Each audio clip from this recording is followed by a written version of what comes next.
Começou com essa perseguição que você vai ver agora em Paraisópolis, ó. Põe na tela, ó, Flávio, por gentileza, ó.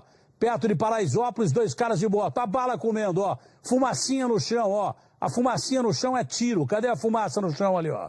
Sai fumaça do chão ali atrás, eu não sei que editaram, né?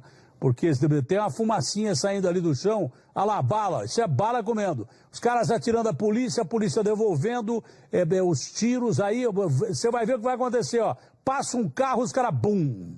Vaso ruim não quebra. O cara sai correndo do outro lado. Não sei se os caras foram pegos ou não. Pegos, como diz o Schneider e o pessoal lá do Rio de Janeiro, né? Será que foram pegos ou não? Deixa eu ver a perseguição de novo. Ó, a bala comendo solta lá, ó. Tiro no chão. Aí acho que é tiro dos caras da polícia. A polícia atrás. De repente um coitado cruza ali. E eu não sei se machucou alguém dentro desse carro. Eu não sei. Se tivesse alguém onde bateu a moto, provável que tenha machucado alguém ali. Eles saíram correndo.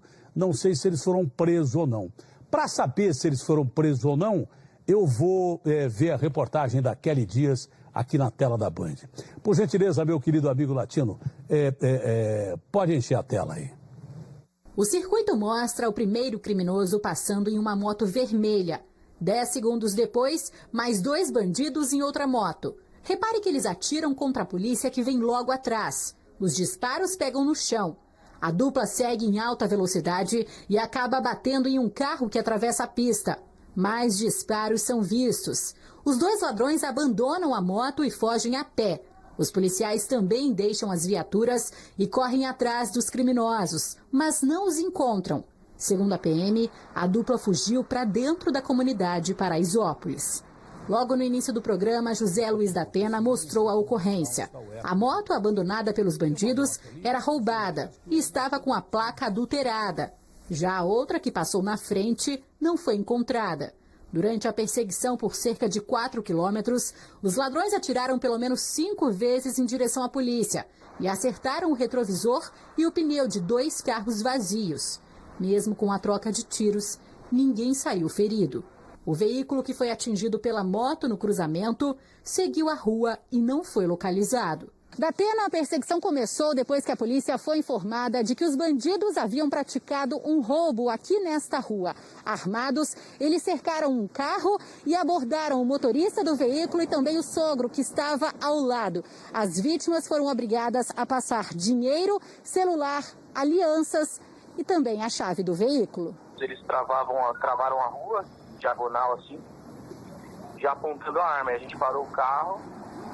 Aí uma moto veio pro meu lado, a outra moto do lado dele. Aí a moto do meu lado já começou já ameaçar a gente, era tiro na cara, essas coisas, para passar logo a aliança, a carteira e o celular.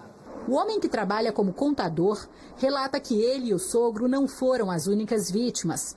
Na verdade, os bandidos estavam fazendo um arrastão por ruas da Vila Sônia, região do Morumbi. Só que passou 50, 60 metros, eles fizeram arrastão, já roubaram outro carro também. Mesma história, eles entram na frente do carro, obrigam o cara, já apontando a arma, obrigam o cara a parar o carro, o cara para, eles vão em cada um na janela, já coloca a arma na cara e pede tudo. Na descida a gente já viu, ele já parou um, e lá no final da rua ele parou outro ainda. Até que um deles que parou, ele parou do nosso lado e falou, acabei de ser roubado. Eu falei, ó, o cara roubou aqui, levou até a nossa chave. A gente tá parado na rua, não consegue nem sair daqui. Os policiais conseguiram recuperar o celular do contador e apreender outro aparelho que estava com os assaltantes. Até o momento, ninguém foi preso. É complicado, né? Esse é o medo, né? Eu tenho família, tenho filho, o cara coloca a arma na sua cara e é complicado, né? Então você tenta ser o máximo passivo possível para não... por uma besteira, para não perder a vida, né? Porque eles pareciam ser jovens, né? Pelo linguajar, pelo jeito de falar, eles pareciam ser jovens. Pareciam que não tinham nada a perder também, né? Exato, aí na cabeça você tem medo de fazer algum movimento brusco e tomar um tiro. Porque a arma dele ficou na minha cara, né? Ficou bem na frente, assim, na janela mesmo, apontando na cara. Bom, há algum tempo que a gente não via o cidadão do lado de cá da arma do bandido. Quem está do lado de cá, do cano da arma do bandido, é a população. Há muito tempo, não é de agora. Né? Como deu uma trégua, os bandidos só não vieram tanto à rua porque não tinha freguês. Quando o freguês, que é você, que é cidadão de bem, volta às ruas, o bandido volta às ruas também. Você não lembra que o Mero Araújo, que foi comandante da rota, dizia que O negócio dele é fazer o bandido mudar de profissão, é a profissão deles. Enquanto eles têm freguês, eles vêm para a rua. Começaram as pessoas a voltar às atividades normais. Aqui em São Paulo, os bandidos começaram a botar a cara de fora. Isso aí aconteceu no sábado. Você vê que, bom, primeiro, que os bandidos não se ferirem aí nessa queda, para mim não é novidade nenhuma que vaso ruim não quebra. Aquele cara do carro, acho que não nem registrou boletim de ocorrência, pelo menos foi isso que a repórter disse, que o carro não foi localizado. Acho que de medo. Você leva ferro e ainda não registra boletim de ocorrência porque tem medo. É questão de cidadania.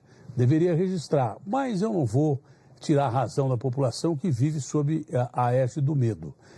Tem que registrar porque é uma forma de você se proteger. Mas se você não quis, o que eu posso fazer? Eu vou julgar você? Claro que não.